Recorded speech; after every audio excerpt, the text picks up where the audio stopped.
রাজহাঁসের মাংস, মাংসের কালারটা দেখেন, অসাধারণ টেস্ট ছিল। সাথে ছিল কলাইয়ের রুটি। আসসালামু আলাইকুম। আজকে রাতে আমরা চলে গেছিলাম কলাইয়ের রুটি খেতে কোটি স্টেশন থেকে উত্তর দিকে মোল্লাপাড়ায় অবস্থিত ভোজন বিলাসে। মনোরম পরিবেশ, বসার যথেষ্ট জায়গা আছে, অসাধারণ একটি জায়গা, খুবই সুন্দর একটি জায়গা।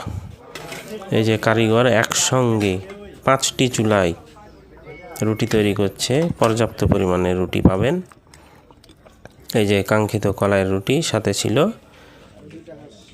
রাজহাঁসের মাংস, অসাধারণ টেস্ট ছিল। দেখুন মাংসের কালারটা।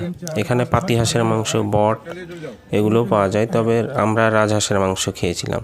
সাথে ছিল বেগুন ভর্তা, এটা ঝাল দিয়ে পেঁয়াজ, আর এটা আচার দিয়ে মাখানো আরেকটি আইটেম, অসাধারণ টেস্ট ছিল।